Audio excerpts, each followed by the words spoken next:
Hello. Our story begins in the swampland of Dagobah. Luke Skywalker was holding a handstand, while Yoda sat on the bottom of his foot. It was a lesson in balance and harmony within one's mind. An exercise that was physical in nature, but more of a natural game than anything else. Luke's time on Dagobah had challenged him, and all of his preconceptions of being a Jedi were thrown out. He was frustrated and impatient, a lot like his father. Yoda could see the similarities and the consistent struggles with training regimens that elongated what could have been a relatively seamless process. As Master and Apprentice prepared themselves to end this training session, Luke spoke up. He told the Jedi Warlock that he could see a city in the clouds. His friends were in danger, but there was something else, something dark. Yoda's eyes opened, and he, instead of focusing on his student, felt it too. The Jedi Master leapt down from Luke's foot and told his apprentice to ready himself. Something was here. Luke lightly fell out of his handstand and grabbed his lightsaber, looking out into the forest-covered swamp. He asked his master what it could be, and Yoda remained still, like a statue, his old eyes scanning every crevice within the trees, seeing nothing but darkness, but feeling something so familiar. He couldn't figure out what he was sensing, and in a weird way, he felt like he had been summoned from a deep sleep. He was dizzy in a sense, like a nauseated patient. He couldn't grasp all of his own senses for what felt like the first time in centuries. Yoda reached out, ripping a piece of a tree apart and pulling into his hand a wooden lightsaber. Like what Wookiee Jedi created during their gathering trials, he had created his own lightsaber out of strong bark and a kyber crystal found here on Dagobah. He ignited the green weapon and searched for a sign of the darkness coming. Before it hit him like an explosion, Yoda felt his heart and turned to Luke, telling him to run, go into the forest and hide. He would free his ship from the swamp and afterwards buy him time to escape this evil aura. Luke didn't understand, because he wanted to help, but there was nothing he could do to assist Yoda in this.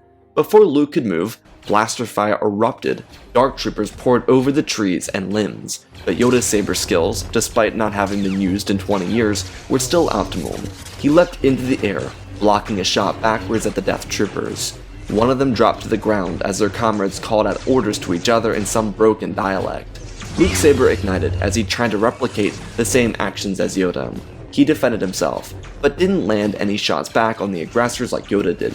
The former Grand Master had centuries worth of study, and even without 20 years of practice, the Force was his ally, and a powerful one it was. Yoda used the Force to rip a root from a tree and thrusted it into a death trooper or two. Luke cut down another trooper who got a little too close to him, and the Master continued to work the blaster fire. The Death Troopers were a terrific choice for fighting on Dagobah, because they hid in the shadows extremely well. Yoda knew something else was coming, but he didn't know who or what it was. It didn't matter until that something showed itself. For now, he needed to get Luke out of here. He called over to Skywalker, who ran and picked him up. Yoda sat on Luke's shoulders as he blocked blaster strikes back at the Death Troopers, as Luke brought them to the location of the X-Wing, which was still submerged. With all the Death Troopers seemingly gone, Yoda leapt off of Luke's back and told him to stand guard and be prepared. The Grand Master set his saber down and prepared to lift the X-Wing from the swamp it sat within. Just as he raised his hands, a deep and booming voice echoed out from the tree line. Luke and Yoda turned over to hear the words, "The Force is with you, young Skywalker." Yoda pulled his saber back into his hands and ignited it, as he called out to Vader, telling him that he should never have come. The Dark Lord showed himself, stepping out of the darkness and igniting his crimson saber. He told Yoda that he should not have survived. His helmet twisted slowly, indicating that he was now looking at his son.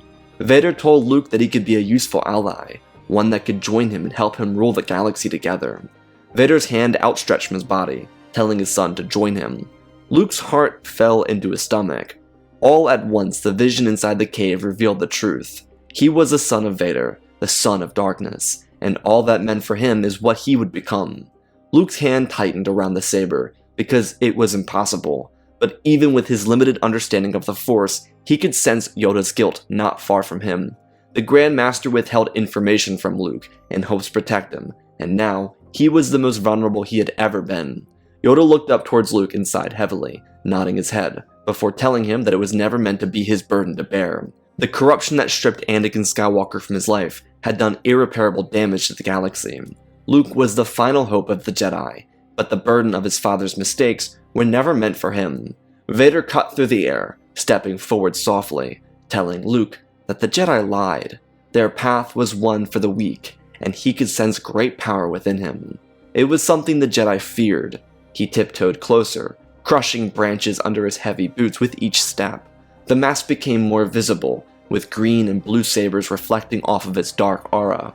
Vader gestured with his hand, pleading with his son to join him. Yoda called out that this was enough. He would not watch another Skywalker be destroyed by the path of darkness. It wasn't their family's destiny, and on his final breath he would ensure the Skywalker lineage was not destroyed by the Sith. Yoda meant the Jedi by this, but he launched his hand forward, lobbing Vader across the forest into a tree somewhere in the distance. He turned back and started lifting the X-Wing from the swamp. His old body was already deprived of energy, and he told Luke that he needed to go now. He would fend Vader off for as long as he could so that he could escape. Luke started towards the X-Wing, as Yoda apologized for having kept the truth from him for so long. There was too much to process for Luke to fully understand everything his father was saying to him, so he climbed up the side of the X-Wing, calling to R2 who was already ready to go, and just as he turned the engines on, they were crushed. The wing of the vessel was ripped off and Vader exploded from the Force with raw power.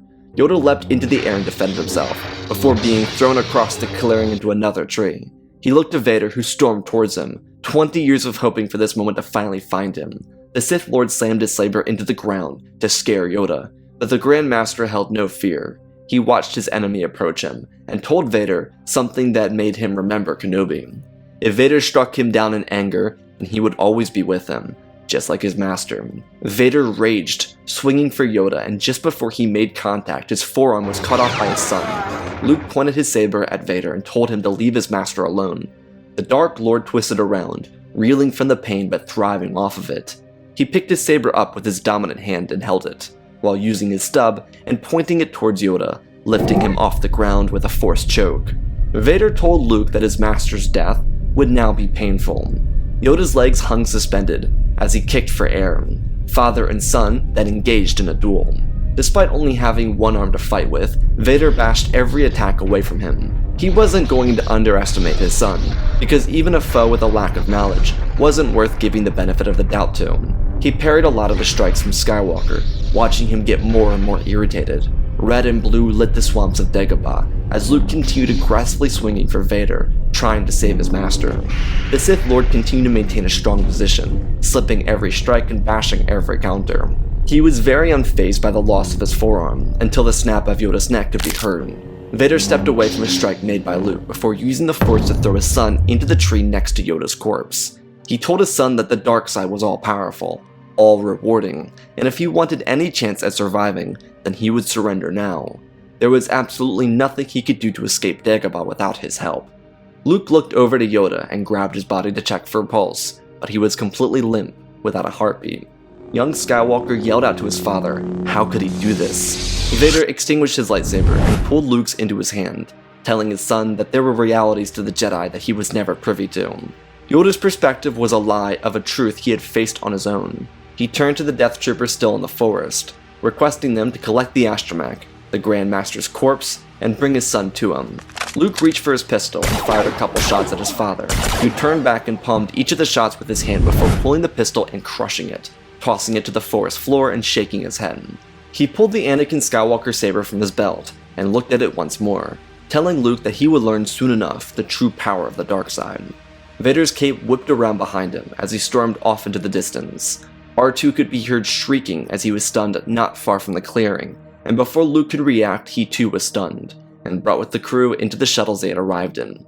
Vader's Arquentin's light cruiser sat over Dagobah, and on the inside were the crewmen who found Luke's starfighter, following Hoth. The shuttles quickly abandoned the surface, and planted themselves inside the tight hangar bay of the Imperial vessel. Vader's main fleet was still searching for the rebel forces. Instead of aiding Boba Fett, the bounty hunter was at Cloud City, searching for Captain Solo on his own. Vader cared not, personally, for the rebel forces. He was here for his son, his future apprentice, and the heir to his future empire. Upon their arrival, Vader had the locked-up astromech placed in his quarters, along with his old lightsaber. Luke would also be placed inside of a holding cell until Vader's arm was replaced. R2-D2 had no hope in freeing himself, due to the restraints placed on him. He could essentially activate himself, but only had control over his viewport, therefore unable to move any of his other circuitry. Luke, on the other hand, sat with his back straightened inside of a cell with red beams covering its entrance point. His eyes were closed, and he continued to picture the lifeless gaze of his master, the stare of nearly 1,000 years of wisdom gone, and what was left was the body without the soul. Yoda had instructed Luke well, and maybe Luke hadn't seen it for the short time he had with the Grand Master. But upon his reflection within the cell, he came to the understanding that Yoda had given him so much knowledge. His own preconception of the Jedi way were misconstrued, and thus, he lost out on the value of the wisdom possessed by his instructor. Luke took in everything, breathing through his nose and out his mouth, relaxing every muscle on his bruised body, and finding comfort inside the Force. As Luke was meditating on everything leading up to this moment, he peacefully smiled and prepared his mind. Just as he did, heavy boots could be heard marching towards his cell from down the hall. Without opening his eyes, he called out the word "Father" softly. Vader withstood before his cell and opened the door, before stepping in, with 2 stormtroopers standing guard behind him to close the door. Vader explained that he was offering his son an opportunity, one that he took when he was Luke's age. His son just stared at him, as Vader explained it all. Luke didn't know about Anakin's transformation into Vader, and he was quite upset with the Jedi for not explaining it to him, but he rebuked Vader, asking him if this transformation would cost him his soul, because everything he learned about his father wasn't what he saw before him now. Did he also get to wear a cool suit with a constant state of asthma? Because truthfully, Luke was hoping to destroy his lungs to achieve some power too. Vader didn't appreciate the tone from this young man, and he expressed it. Luke didn't flinch, so Vader told Luke that he had 2 choices. He could either learn from him and train in the ways of the dark side as a Sith, or he would be taken to his Emperor and be forced to do whatever Sidious said. These were his choices, and he better choose among them wisely. Luke looked at his father with frustration in his eyes. He told Vader that he would serve as a student and learn the ways of the dark side. His father could see the lack of interest or satisfaction in the option, but he promised Luke that he would convince him of the dark side's powers. What he could gain through this training would change his perception of the dark side entirely. Luke kind of rolled his eyes and went along with it. On Cloud City, a shootout was taking place. Without Imperial personnel backing him up, Boba Fett was attempting to bring Han Solo to Jabba the Hutt. Solo was at a luncheon with Lando and Leia when this individual attacked. Due to the attack happening at Lando's place, he gathered together a number of guards who were pursuing Boba. The bounty hunter quickly dispatched these fools by firing literal fire into their faces and scorching them. As he was taking apart these foes with his blaster, he was shot in the jetpack by Han Solo, forcing the bounty hunter to wheel around and lob the explosive device at Solo himself. It detonated in the air between the 2 of them, and it knocked Han backwards off of his feet. Just as the smoke filled the area, the Mandalorian clone bounty hunter stepped through it, concealed by a shadowy figure. He knew he looked so cool right now, but as it turns out, Wookiees don't care about your swag, as he felt a fuzzy arm reach around his torso and pull. Boba grabbed his dagger and tried to swing it back as he lodged the knife into Chewie's arm, but the damage was already done. The Wookiee friend of Han Solo crushed Boba's lungs and spinal cord in the same move.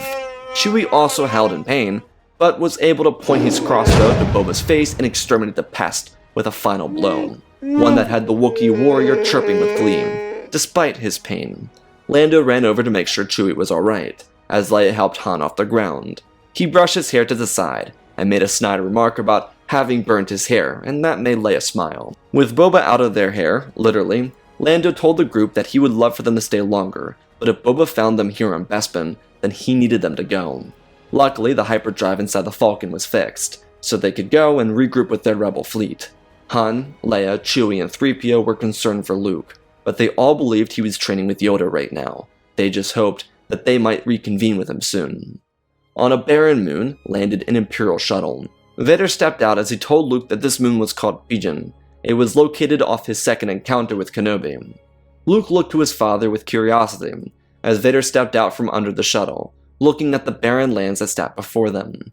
A thick smog covered the skies, and the rock formations stuck out like demons. The Sith Lord turned towards his son, telling him that this moon had no name before he came here, and he called it Pigeon for the pain it had caused him.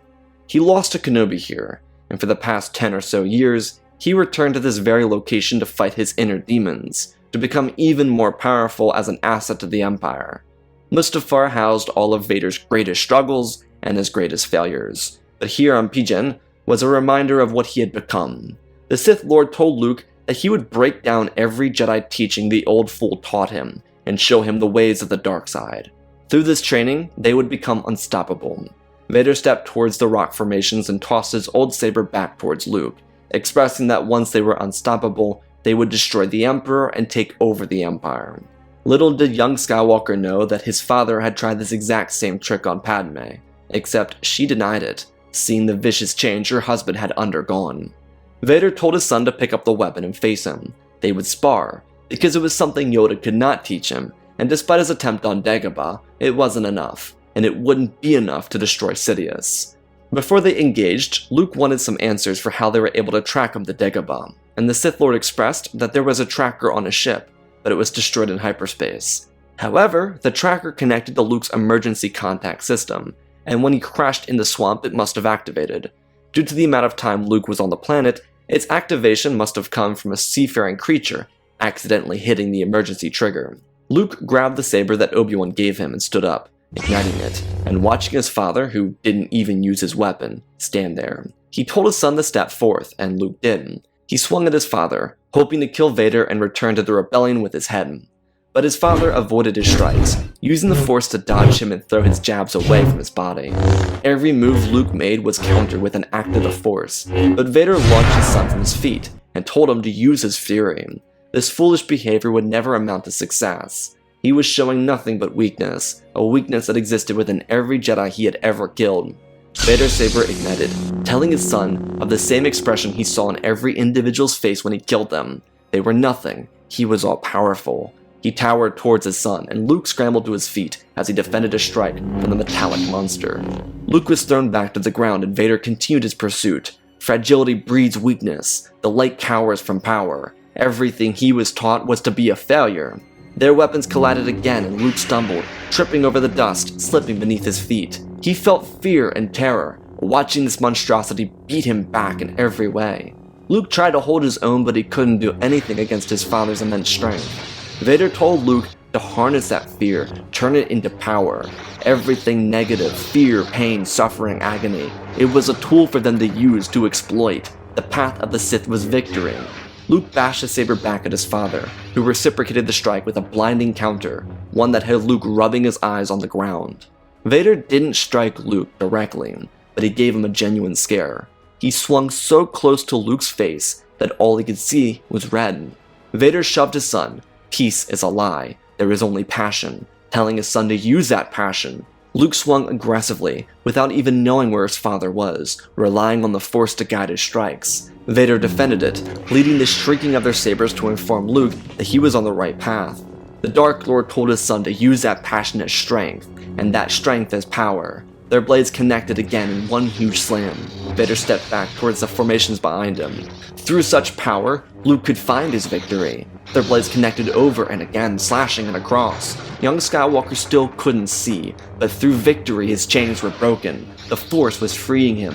Vader iterated those words and the duel became more intense. A blinded Luke Skywalker slammed his weapon against his father, as blurriness gave him sight, but still, he relied on the Force, on the darkness. Luke felt rage, knowing what his father had done to the Jedi, seeing what he had done to Yoda, watching the destruction of Alderaan through his father's eyes and sensing the dread of those who saw the green beam before the lights went dark.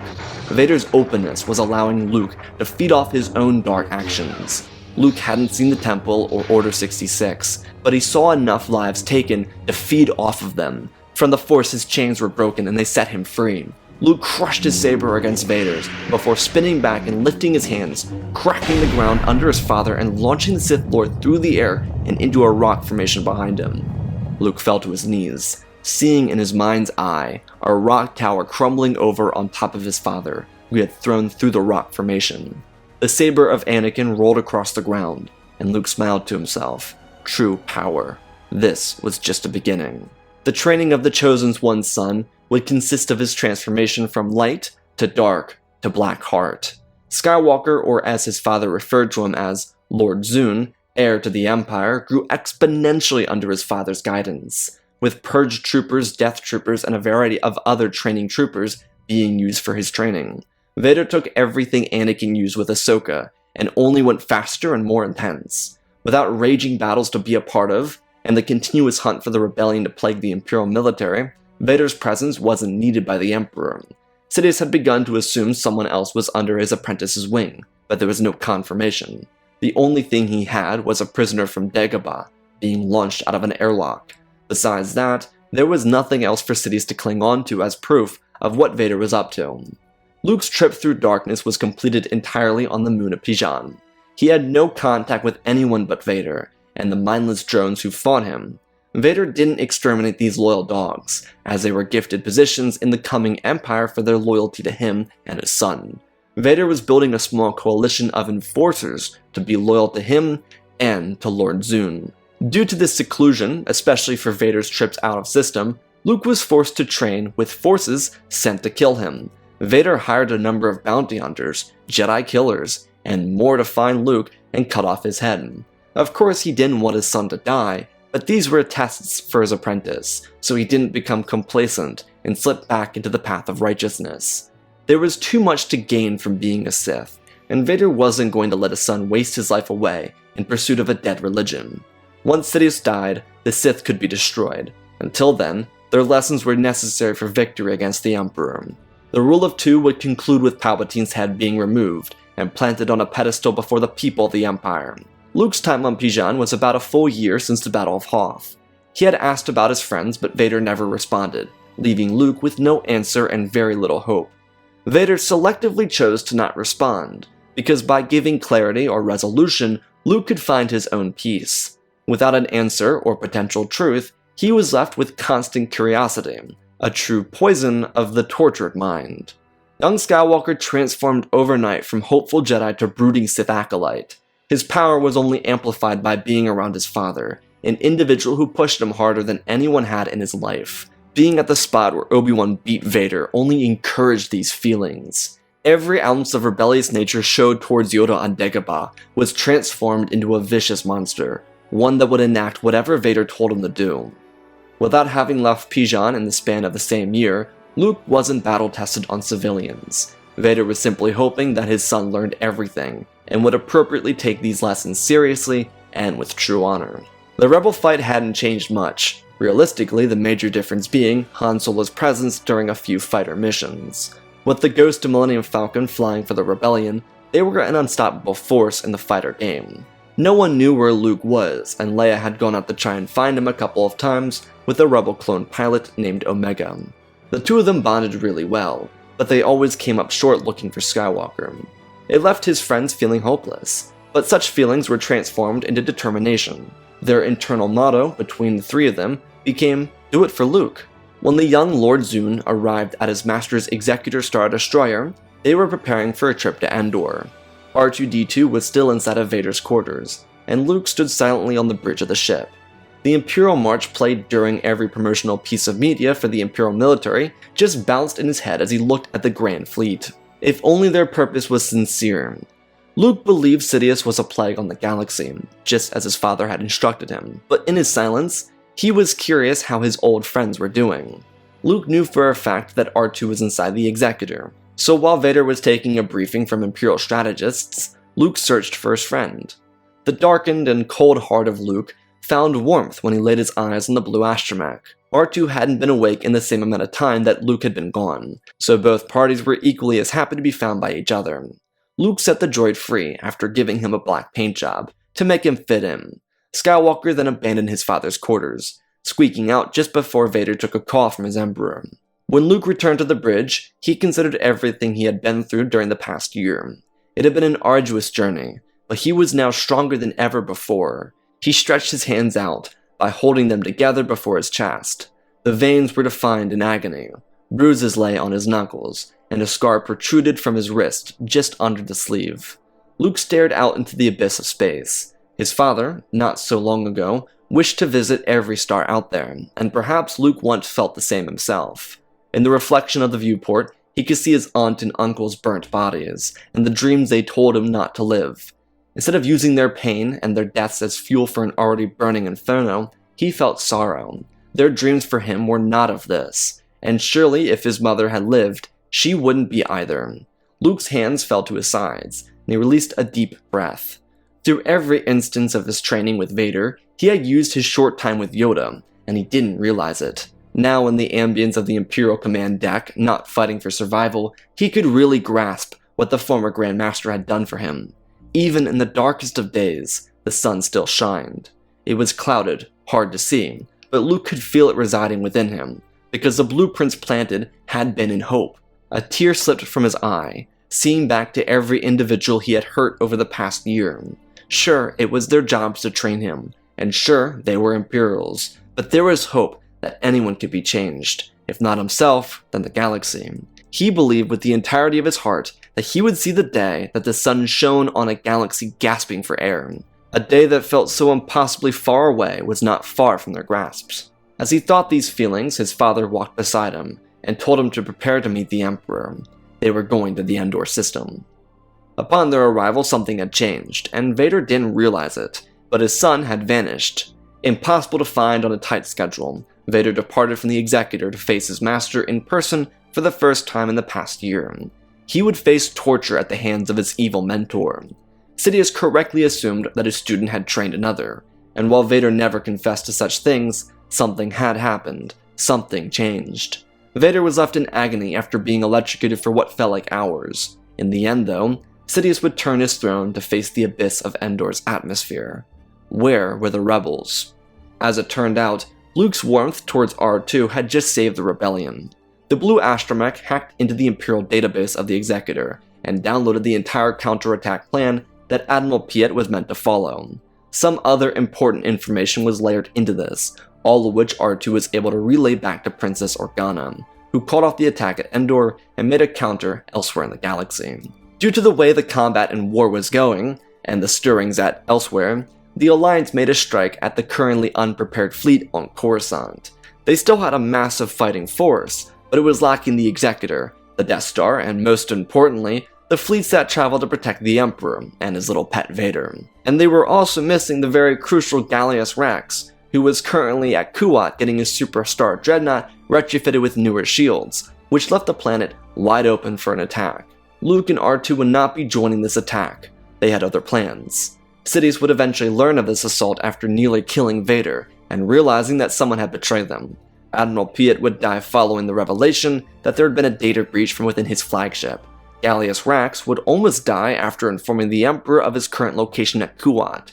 He was sent back to Coruscant without the retrofitted shields, per his Emperor's command. As the space battle consumed the orbit of Coruscant, one not even eclipsing a tenth of the size that ended the Clone War, rebel land transports were dispatched to the surface. People were ready for this change, and sure, the Emperor wasn't dead, but the Alliance was here, and that was more than enough to convince these trillions of people into rebellion.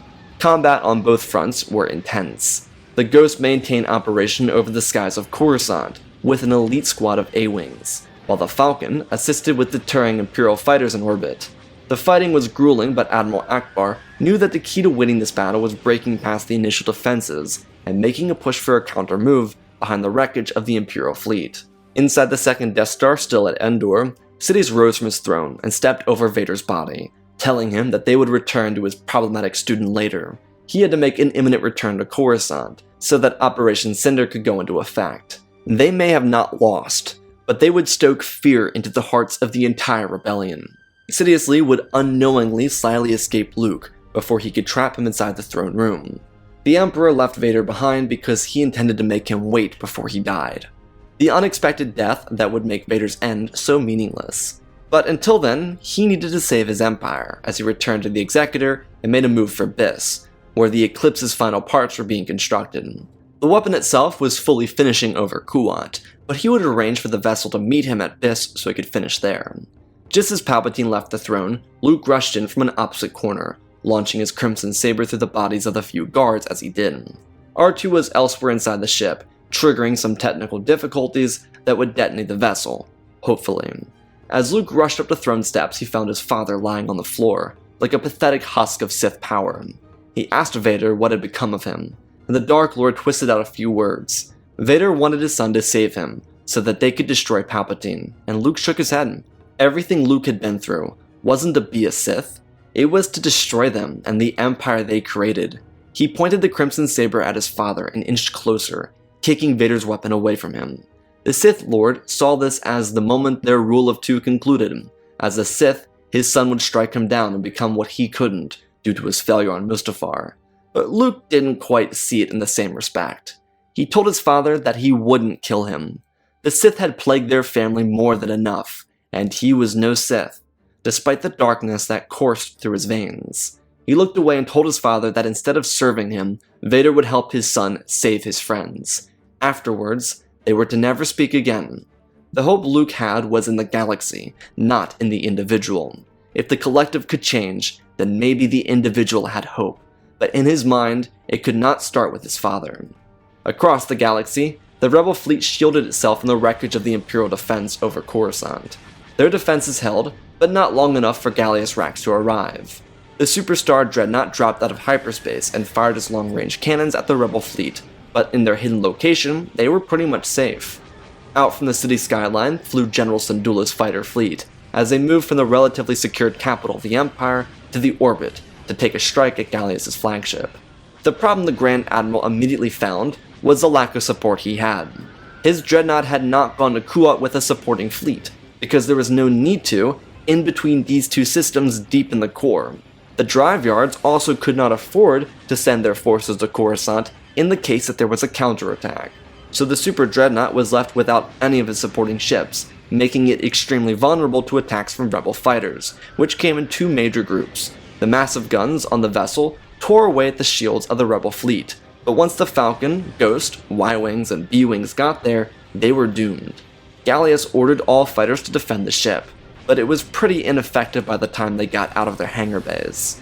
The Rebel fighters were incredibly quick and effective, because they'd mastered hit-and-run tactics leading up to this fight for years. They were used to getting in and out of combat. Once the shields were down, the heavy hitters emerged from their cover and shredded the defenses of the massive vessel.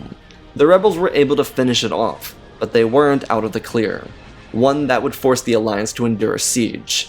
As it turned out, the rest of the Corps was sending reinforcements to Coruscant, and therefore, Gallius wasn't the only one present. It was Leia's decision to maintain their current position, because they couldn't free the people of Coruscant from subjugation, then just return them to it. That would create distrust in what they were trying to accomplish. Admiral Akbar needed to work quickly, in which case, the Rebel ships were designed for defense, but they had already been through hell by destroying the Coruscant defense fleet and then fighting off the Superstar Dreadnought, so they had to find a place to retreat for the time being. Fighter pilots were already exhausted, and a new fresh garrison of more Imperial forces just arrived. The cost of war is what it did to those that survived the longest, and the Rebels needed to maintain themselves. Akbar pulled a maneuver to lure the Empire on a chase. It wouldn't last forever, but it would keep the Empire out of range and allow the Freedom Fighters and Shields to prepare for the next part of the battle. Imperial troopers would make their way to the surface, but they wouldn't last very long. Sidious's arrival at this would be marked with the near completion of the Eclipse, the dreadnought capable of firing a Death Star cannon. The dude was obsessed with blowing things up. Vader and his son abandoned Endor before Luke arrived at Biss. They destroyed the second Death Star from the inside out, thanks to Psycho R2-D2, so the next arena of combat was finding the Sith Lord and killing him too. Vader would not be joining his son though. He needed to go. Luke wouldn't know where, but he'd be going to Exegol to make sure Sidious stayed dead. Vader had seen Exegol once, thanks to a task by his master following Luke's capture.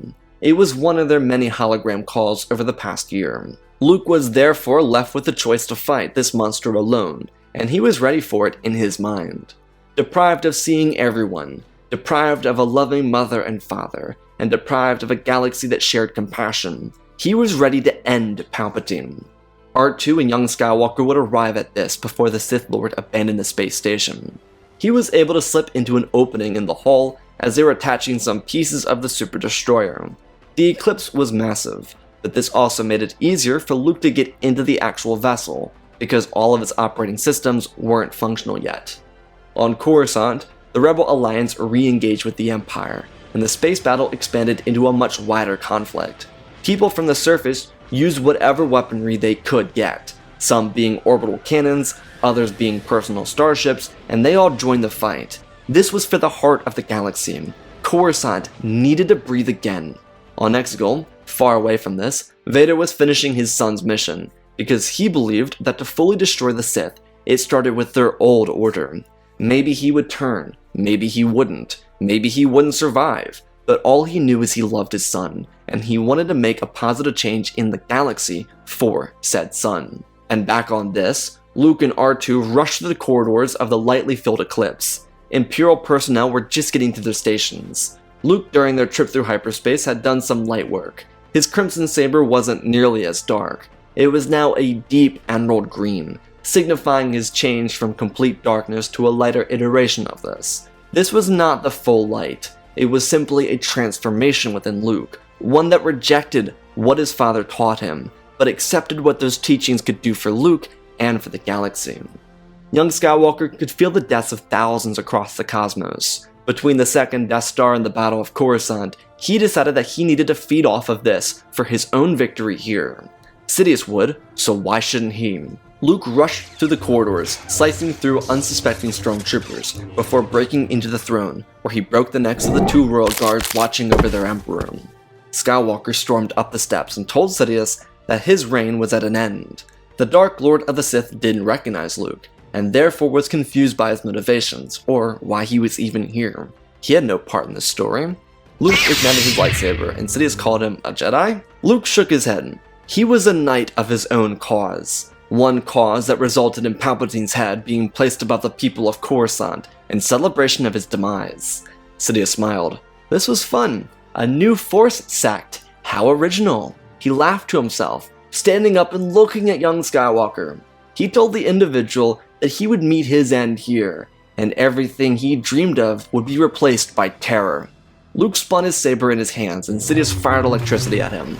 He blocked it swiftly, as he walked closer to the Dark Lord. Much like Yoda, Sidious hadn't been using his saber much as of recent, but he was still prepared in case of emergency. Luke got close before pulling a pillar out towards Sidious. It stopped his electricity and gave Skywalker a chance to leap into the air. Just before he landed, Sidious pulled a saber from his belt and defended himself. Luke slammed down on it and backed away. This was clearly Vader's apprentice, but something was missing here, and it wasn't the fact that Vader wasn't here. It was the fact that this boy was somehow familiar to him. Sidious stepped lightly to the left, and Luke mimicked his movements on the other side, before they slashed at each other. Sidious continued his classic jabbing maneuver, and Luke just questioned why Palpatine was making such weird faces. Maybe he was in pain. Maybe he was just goofy. Didn't make a lot of sense, but he avoided the lethal strikes. The one thing saving Luke was the fact that he didn't have armor that could be electrocuted. He was simply moving through this combat with slight ease. But Sidious's disadvantage was being used as an advantage, as he tried to lure Luke in with easy bait. Skywalker never took it. He wanted to make Sidious suffer, not to win easily himself. So in a manner that was similar with Yoda, Luke exploited Sidious's age, and used his own youthfulness. He slipped strikes and used the Force, and despite being outmatched in every category, he didn't push his luck. Young Skywalker knew how far he could go, and he didn't let his own confidence in himself push him over the edge. He simply did what he needed to do to survive.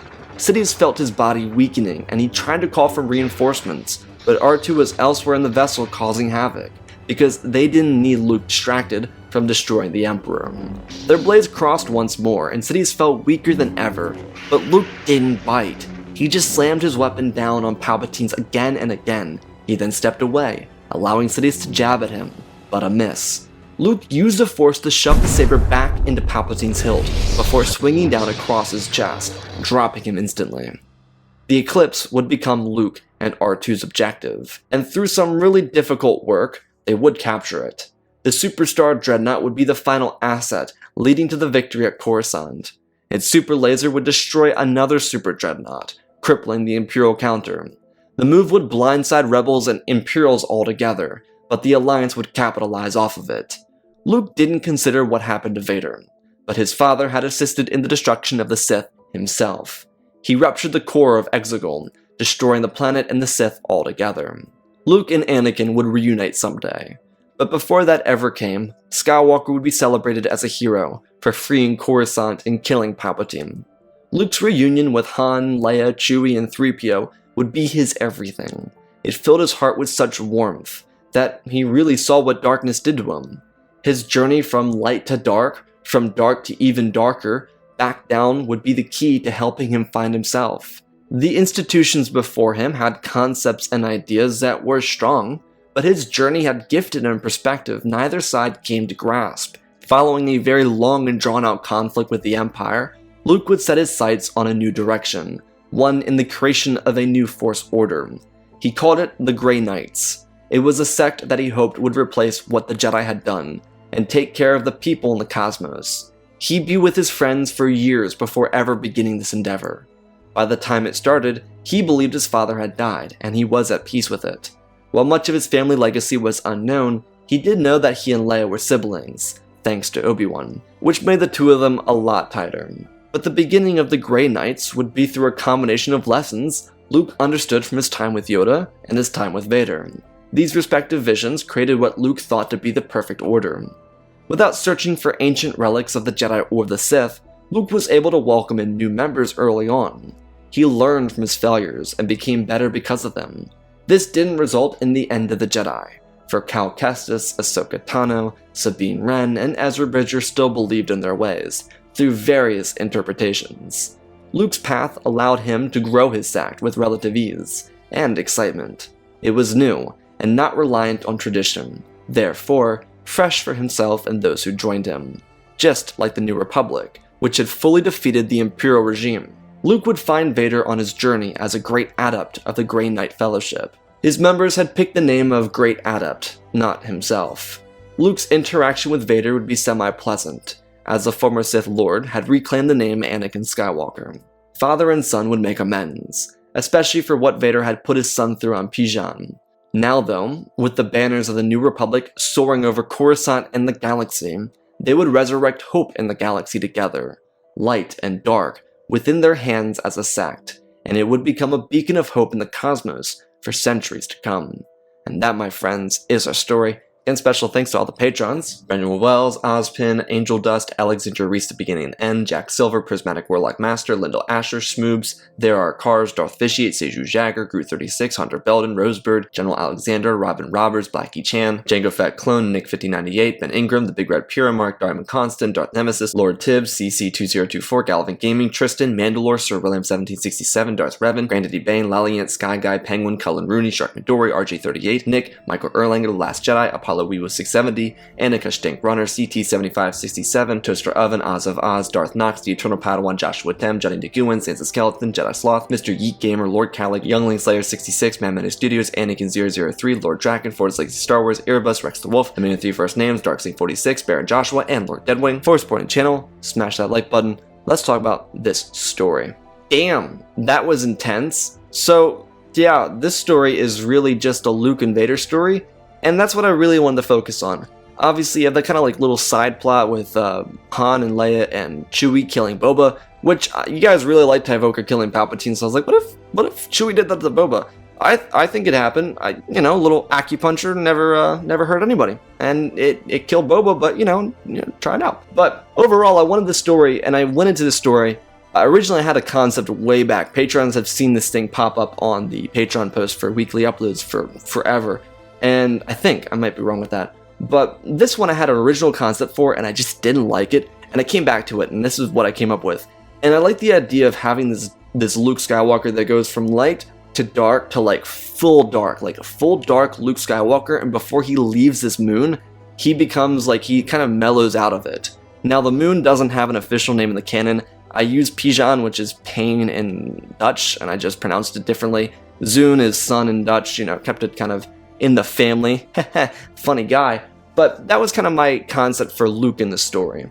And it kind of just goes through everything else. Get some R2 stuff in here. The idea of Yoda's basic instructions following Luke across his journey and him just interpreting it as a Sith, helping him kind of become this gray individual and form this gray Jedi Order, or this Grey Knight Fellowship as I called it. Anyways, though, a little bit of a different direction here. I hope you all enjoyed. I love you all, spread the love, and always remember, my friends, may the Force be with you.